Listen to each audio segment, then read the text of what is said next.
Bien, continuando con desagües cloacales, vamos a completar este tema refiriéndonos al sistema estático.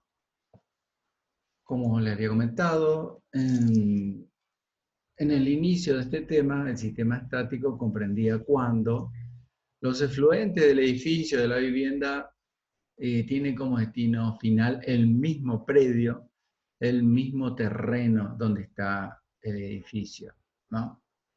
Bien, entonces lo que se realiza es colocar un reactor, o sea, un elemento que procesa ese efluente y lo torna totalmente líquido y eh, yo no digo totalmente inocuo, pero le baja muchísimo la toxicidad mediante un proceso de oxidación para luego ser infiltrado en el suelo. ¿Mm? En este caso les presento entonces el tándem que suele utilizarse para estos casos, que es el de una cámara séptica, que es un reactor donde se produce un proceso ahí biológico, y luego se pasa a un pozo absorbente, denominado comúnmente pozo negro, que es el lugar de donde los efluentes pasan al terreno. ¿Está? Bien, entonces, la cámara séptica eh, es un espacio dentro del cual hay unos microorganismos, bacterias, que viven sí o sí sin la presencia de oxígeno, por eso se le llaman anaeróbicas, las cuales van digiriendo los materiales sólidos que vienen en los efluentes, los desechos humanos, excepto uñas y cabello, y transformándolos en líquido y gas. Y una muy pequeña parte de sólidos, muy pequeña parte de sólidos, ¿no? Entonces, acá pueden observar cómo eh, se genera, cómo está compuesta esa cámara séptica, ¿sí? Es un espacio que puede ser construido in situ, mediante mamposterías de ladrillos comunes, revocado interiormente, o bien se puede conseguir prefabricado. Entonces tiene un fondo eh, inmediatamente sobre el cual se suele depositar esa pequeña parte de sólido, que le digo, que es muy poca, entonces se va acumulando a lo largo del tiempo e influye muy poco, pero existe. Encima, por encima de esa capa de sólidos que se denominan barros, se ubica el sector líquido, la fase líquida, ¿no?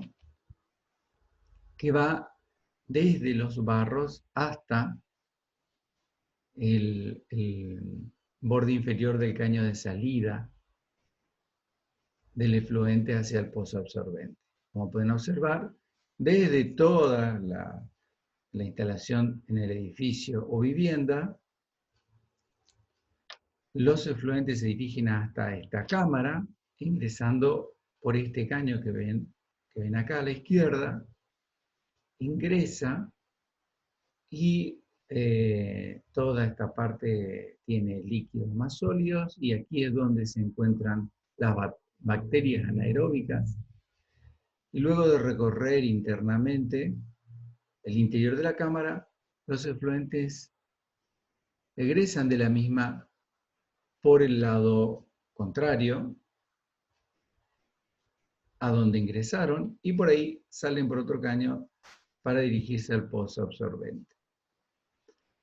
Bien, los cálculos para para construir, para darle dimensiones a las cámaras sépticas. Lo van a encontrar en la bibliografía y depende de la cantidad de efluente que ingresa diariamente a la cámara, para lo cual estimamos para viviendas familiares, para departamentos familiares, a una razón de 200 litros por día. O por lo menos la norma estima ese valor. Por supuesto que eso se puede ajustar a valores que se puedan medir si son diferentes a esos. Como estas bacterias son anaeróbicas, ellas mismas van construyendo en la parte superior del líquido, que como les dije es el nivel de desborde de la cámara séptica, construyen una capa gruesa que las protege del oxígeno. Y esa capa se denomina costra y se encuentra arriba de la fase líquida. Y por encima de esa costra, de esa protección, se encuentra la parte gaseosa, la fase gaseosa de este reactor, que sería acá el sector superior de la misma. ¿Sí?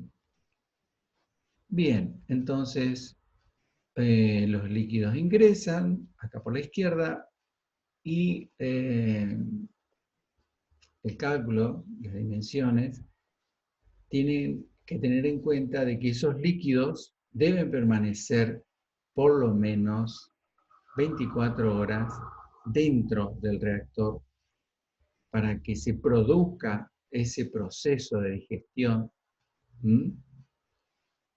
a cargo de las bacterias anaeróbicas. ¿Correcto? Las bacterias anaeróbicas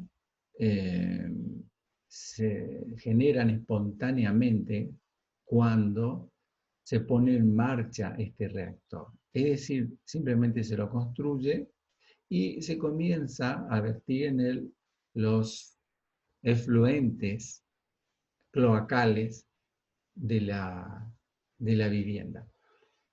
Tengan en cuenta que es para efluentes cloacales, ¿no? Es decir, no es para efluentes industriales. Eso lo vamos a ver en otra clase más adelante. Entonces es para efluentes cloacales. Inclusive hay que tener cuidado con el tema de ciertos elementos que vienen con los efluentes, como ser detergentes,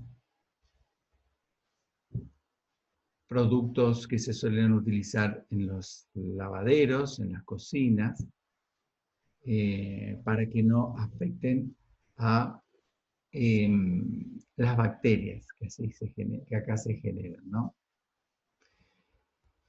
Y además, después veremos que hay otros elementos que pueden afectar al pozo absorbente. Pero por lo pronto, esas bacterias hay que protegerlas también para que puedan realizar su trabajo, ¿sí? El detalle acá para la construcción es que al formarse esa costra, es por lo cual se genera el ingreso, una barrera con un codo en el caño hacia abajo, que ese codo ingresa dentro de la fase líquida, para que el desborde no sea turbulento, no sea brusco, sino que sea lento y disminuya su velocidad, no contenga gran energía y vaya desplazándose lentamente dentro del reactor, ¿sí? A su vez,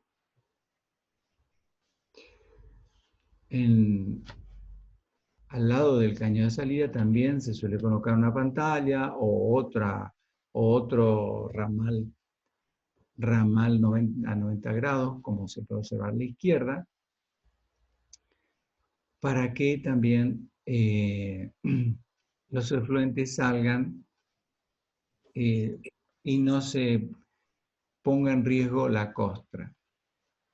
Pero también este sistema de T existe para que los gases cloacales puedan circular por dentro de este reactor en sentido contrario al efluente.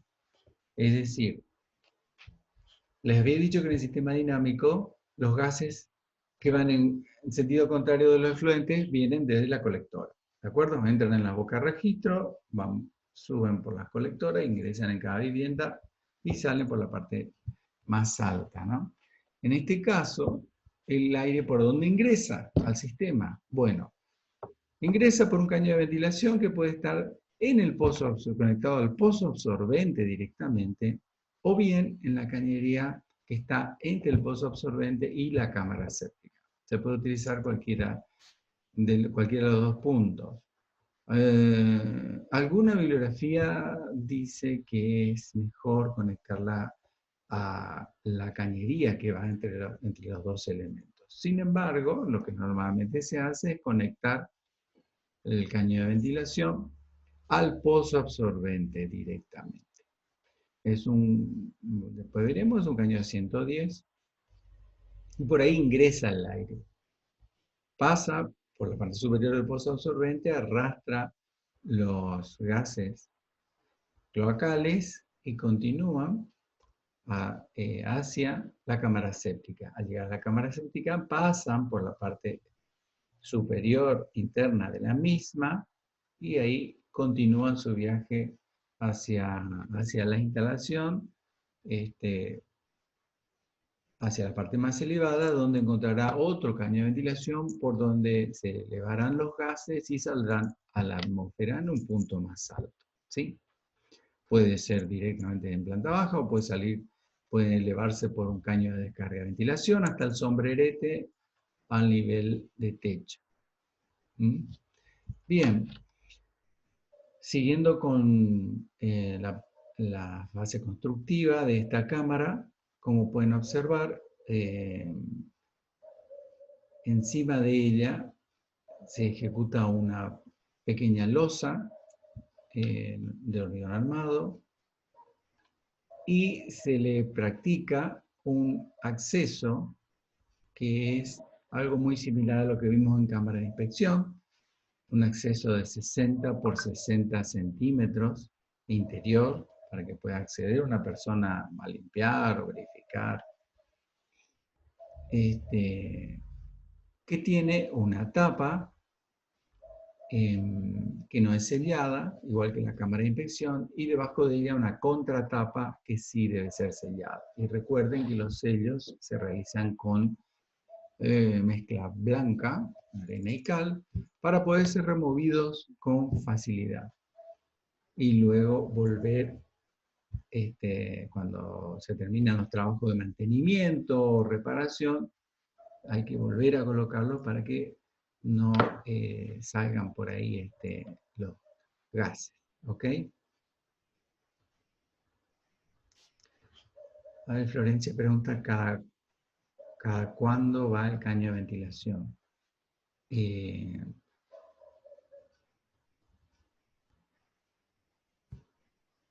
caño de ventilación para el sistema estático, el donde ingresa el aire es uno solo y va conectado a, como dije, el pozo absorbente,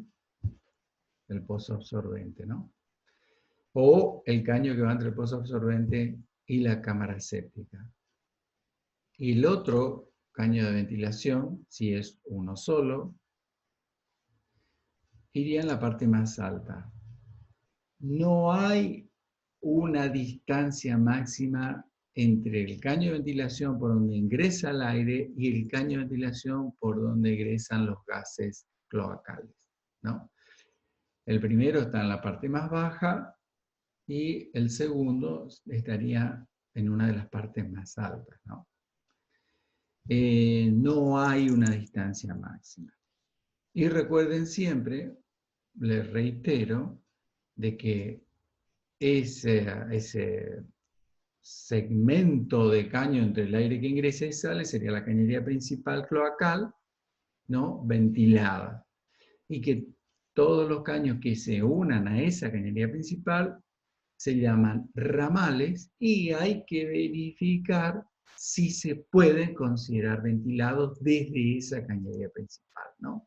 Y de eso hablamos en la clase pasada, donde se deberían verificar dos condiciones, la de la longitud desde la cañería ventilada hasta el artefacto más alejado y la cantidad de descargas que tiene ese ramal. De ahí se verá si es necesario o no colocar otra ventilación más al final de ese ramal, ¿ok? Al final de ese ramal. Entonces, ¿cada cuánto se coloca este caño de ventilación, el ingreso de aire atmosférico con la salida de gases cloacales? No hay distancia máxima, no hay. El sistema trabaja sin problemas sacando los gases por la parte más alta. Espero que eso responda tu pregunta, Florencia. Bien, como pueden ver acá en este caso, normalmente se hace eso, la cámara séptica va un poco enterrada, arriba se puede completar con, bueno, con solado, con contrapiso o con tierra directamente. No hay problema con eso, ¿sí? Y se deja así siempre algún espacio, algo para acceder, ¿sí? Rubén, Sí, Rubén, ese tema de la ventilación es bueno que todos hayan escuchado y reafirmen porque en los exámenes normalmente nos encontramos con exceso de ventilación, ¿no es cierto? correcto. Y si nos contratan como trabajo profesional, cuando ponemos de menos no funciona y cuando ponemos de más hacemos gastar de balde y simplemente creo que el, el propietario o el usuario común o el ciudadano contrata a un profesional para que le haga lo mejor posible las cosas y le ahorre plata, porque si no, hace él nomás o contrata a un albañil. Entonces está mal cuando hay defecto y también está mal cuando hay exceso, porque si eso es plata y a nosotros no, nosotros tenemos que justificar nuestra tarea profesional haciendo bien las cosas y ahorrándole dinero en un proyecto de instalaciones, que en este caso, ¿no es cierto? Es nuestra función, porque si nos contratan y nosotros le metemos caño por todos lados, codo, le hacemos en exceso y funciona, sí, pero no está bien, porque nos contrataron para que nosotros nos paguemos nuestros honorarios, ¿no es cierto? Esa aclaración nomás respecto a la ventilación y el problema que nos encontramos en casi todos los exámenes, ¿no es cierto? A veces encontramos, sí, 6 7 redonditos verdes, ventilaciones por todos lados y no tienen que tener bien el concepto de cañería principal ventilada, ramales ventilados y ese aplicarlo en los prácticos, ¿no es cierto? Eso nomás era porque es muy importante porque es algo que encontramos en todos los exámenes. Eso nomás. Gracias, Raúl. Efectivamente, no sé por qué a veces está la creencia de que todas las cámaras de inspección tienen que tener su propio caño de ventilación, y eso no es así, ¿no?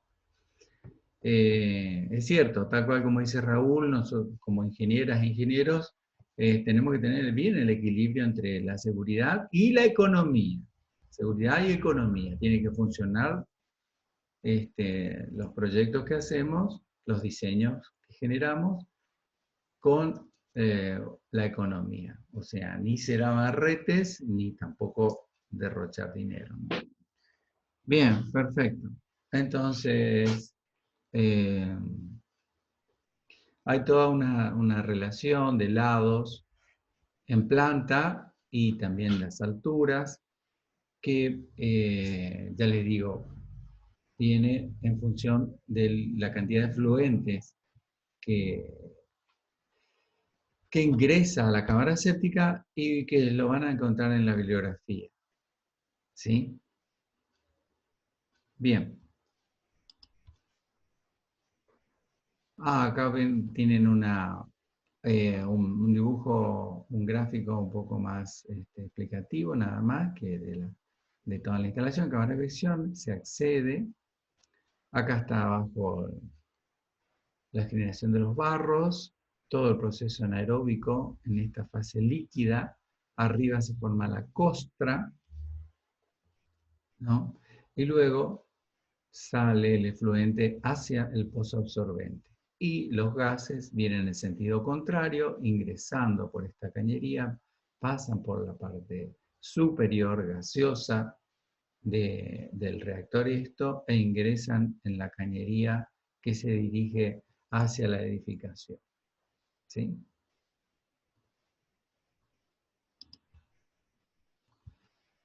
En cuanto a las cámaras sépticas, que se pueden conseguir prefabricadas, hay de distintos materiales, como pueden observar. Algunas pueden ser de cemento comprimido, como estas acá arriba. Algunas pueden ser de fibrocemento, como esta de la izquierda, y también se pueden conseguir en plástico, en polietileno, como esta que figura a la derecha. El principio de funcionamiento de todas son iguales, ¿no? Siempre hay que asegurar 24 horas de permanencia de los líquidos dentro del reactor, ¿sí? Y les repito, no necesitan una ventilación propia estos elementos, ¿ok? Bien, sigamos. El último elemento es el pozo absorbente, llamado pozo negro, ¿no? Bueno, esta que está acá a la izquierda es un dibujo bastante antiguo, ¿no? Bien, detalles. Detalles importantes. El pozo absorbente tiene una sección en planta circular. A ver, ¿qué pasa si el caño de ventilación no tiene el codo? A ver, Mauricio, estás hablando de la cámara séptica, ¿no? Supongo. ¿A qué codo te referís, Mauricio? ¿Al codo de ingreso y de salida?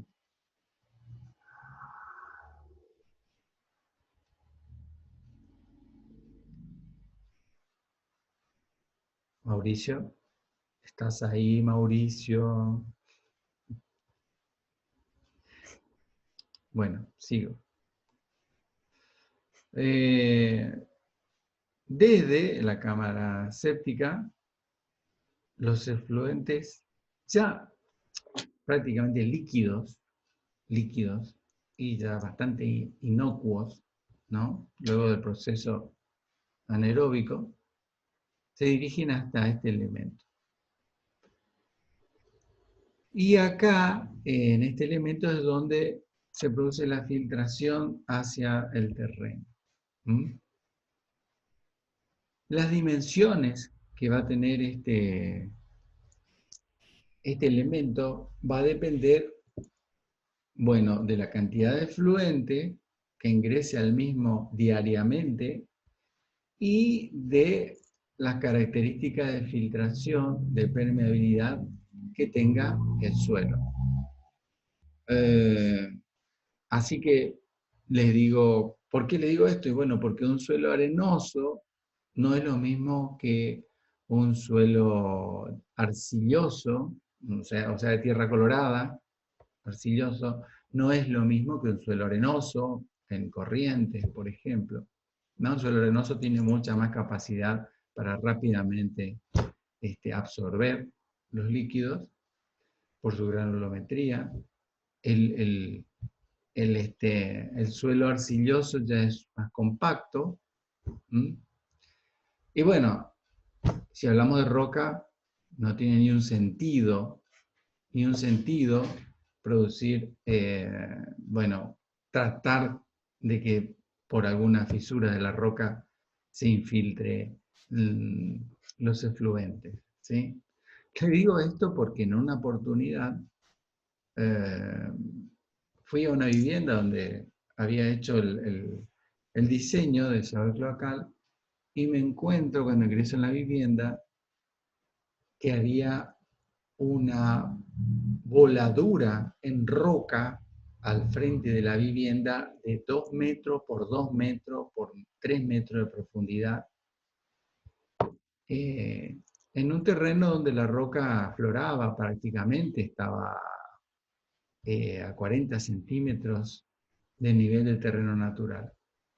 Entonces consulté para qué habían hecho eso, si pensaban hacer, no sé, un búnker, no sé, un subsuelo o algo, y me dijeron que era para el pozo absorbente. Bueno, imagínense ustedes, la roca no absorbe nada, a menos que esté muy diaclasada, es decir, muchas grietas, que esté ya algo descompuesta, y por ahí puede filtrarse algo, pero mínimo.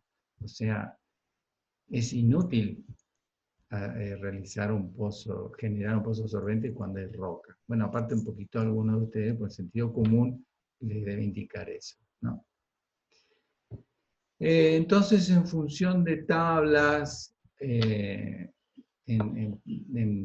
cuanto a tabla de características de permeabilidad de los suelos y la cantidad de efluente que ingresa, se dimensionan los pozos.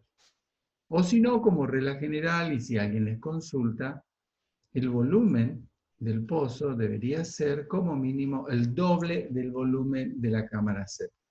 ¿Está? Y recuerden ustedes de que el volumen útil del pozo absorbente es desde la descarga hacia abajo, no desde el nivel de terreno natural hacia abajo, sino desde la descarga hacia abajo. Hasta ahí trabaja. Es decir, si el efluente por alguna razón eh, tiene un nivel mayor a la descarga, bueno, tenemos un problema porque va a retornar hacia la cámara séptica. ¿Ok? Entonces, ahí les comento esto porque se entusiasman por ahí en hacer los diseños colocando a las cañerías las pendientes máximas. Y eso significa, bueno, que nos vamos a ir enterrando cada vez más con las pendientes, ¿no? Significa mayor volumen de excavación. Y si tenemos sistema estático, significa que vamos a entrar al pozo absorbente a mayor profundidad y que el pozo absorbente deberá a su vez tener una mayor profundidad para tener una superficie de absorción lateral y de fondo lo suficiente para absorber diariamente todos los efluentes que le estamos llevando. ¿Se entiende? Bueno, otro dato interesante que les doy es el diámetro. Se ha comprobado de que el diámetro óptimo para los pozos absorbentes es de 1,20 m. Que para diámetros mayores a 1,20 m no aumenta en forma lineal significativamente la superficie de absorción. De modo que si el cálculo nos indica de que debemos tener mayor superficie de absorción, es preferible colocar 2 pozos en tándem, en serie, de 1,20 m de diámetro, separados 2 diámetros entre un borde y el otro, o sea, 2,40 m, que hacer un solo pozo con un diámetro de 1,50 m o de 2 metros. Que a su vez, si tuviéramos un pozo de 2 metros de diámetro, deberíamos colocar una hermosa tapa de hormigón arriba, de hormigón armado arriba, ¿no? Lo cual, bueno, puede complicarse en el hecho de que si hay que poner un encofrado debajo o si no hay que armarla a un costado sobre el terreno natural, en una superficie bien plana, y luego trasladarla a como tapa del pozo, ¿sí?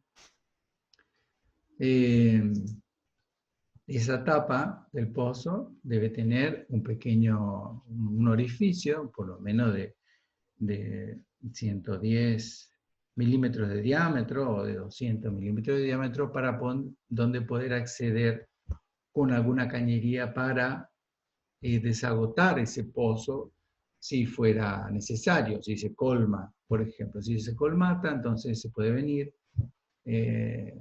con una manguera y desagotar. Supongo que habrán visto por ahí en la ciudad recorrer a un camión cisterna que sirve para este trámite. Tiene una bombita y entonces desagota estos pozos, ¿no? Carga todo en el camión y después los lleva no sé a dónde, pero los lleva lejos. Bien, otro dato importante es que en la parte superior de los pozos absorbentes se realiza lo que se denomina un brocal. Es decir, que la parte superior, por lo menos 1,5 metros, 1 metro, debe ser completado con mampostería de ladrillos comunes para que ahí se asiente la tapa, ¿sí? Y es importante que esa mampostería sea por lo menos de 30 centímetros de espesor. ¿Por qué digo esto? Porque si no, la tapa puede llegar a tener problemas de estabilidad, ¿sí? Me ha pasado que encontré algunas tapas que se han hundido de hormigón armado porque se le practicaron brocales con paredes de 15 centímetros de espesor. Y no fue suficiente. Con algunas fuertes lluvias se fue lavando el terreno alrededor y esas paredes se dieron, con lo cual se dio la tapa y bueno, cayó todo adentro del pozo. Hubo que realizar la limpieza del pozo, etc. ¿No? Los pozos, he visto que algunos no son de planta circular, sino son rectangulares, por ejemplo. Bueno, funcionan. Personalmente, yo por una cuestión de transmisión de los empujes horizontales, prefiero de que sean circulares, ¿no? Cosa de que todos los empujes horizontales se distribuyen en forma de arco y bueno, funcione mejor estáticamente funciona mejor estáticamente con una sección circular. Sin embargo, he visto que algunos lo hacen cuadrados o rectangulares también. Bien.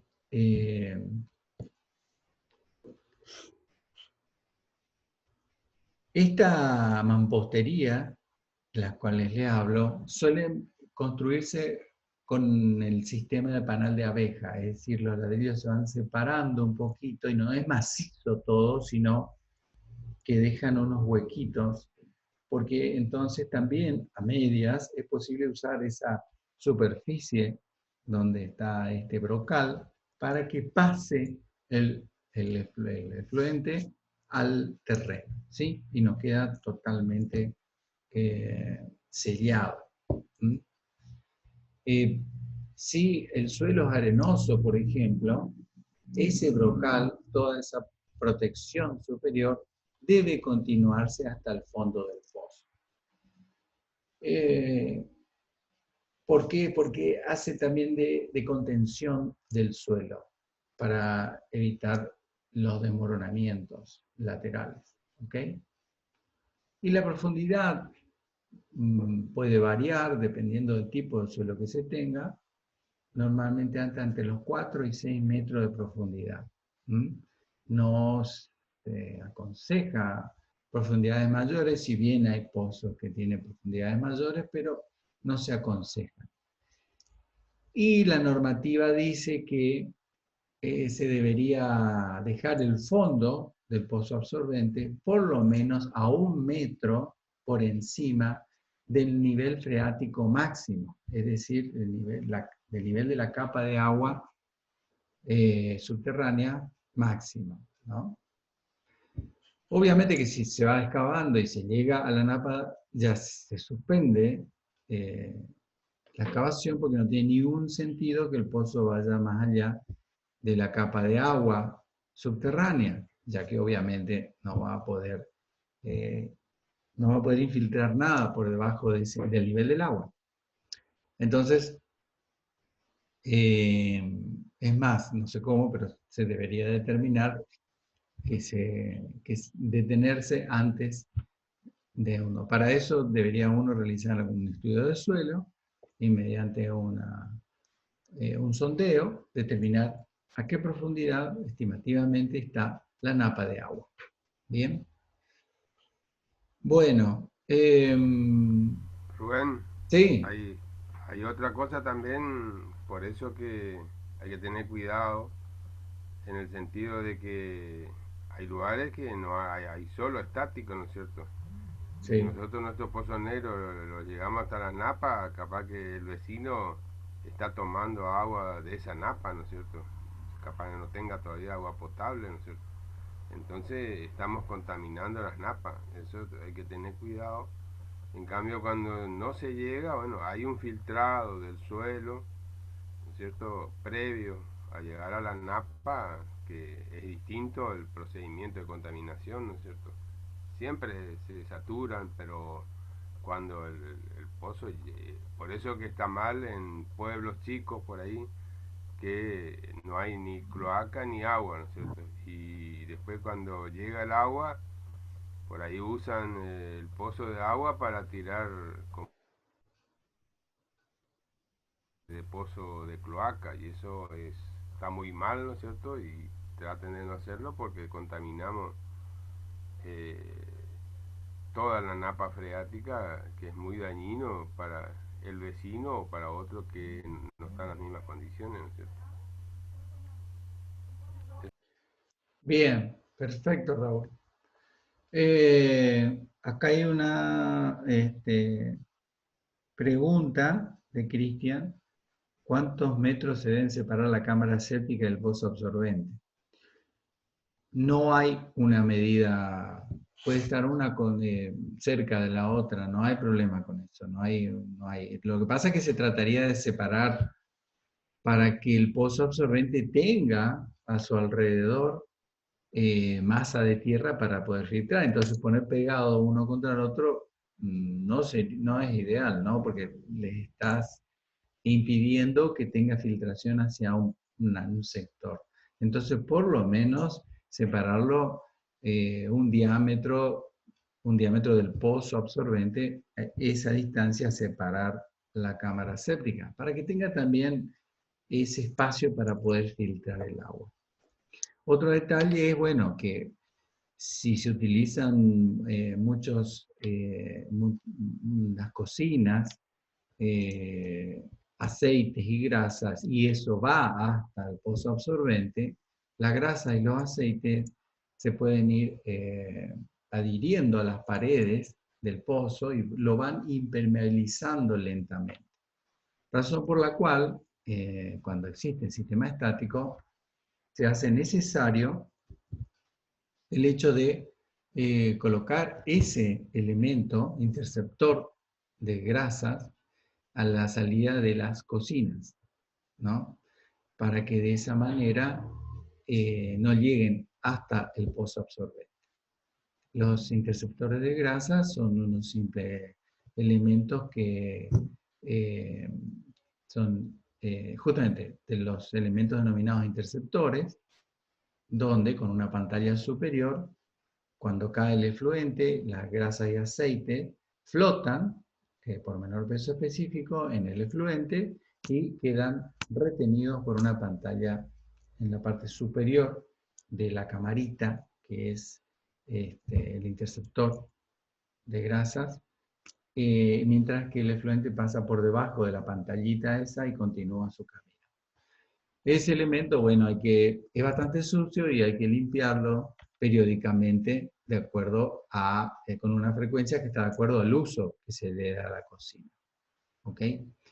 Bueno, pero eso es importante también para la vida útil de pozo absorbente, porque si no, eso se impermeabiliza el pozo y ya no sirve más. O sea, simplemente es un receptáculo donde se va acumulando los efluentes y cada tanto hay que vaciarlo porque es simplemente un estanque, ¿no? Ya no hay forma de recuperarlo. ¿Ok?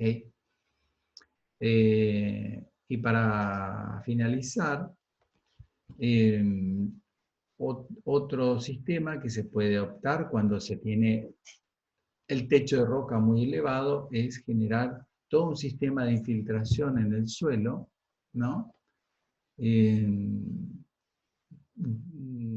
Donde a partir de una cámara de distribución se puede ir generando caños perforados dentro del terreno. Para eso es necesario, obviamente, que exista toda una superficie donde se pueda trabajar con este sistema, ¿no?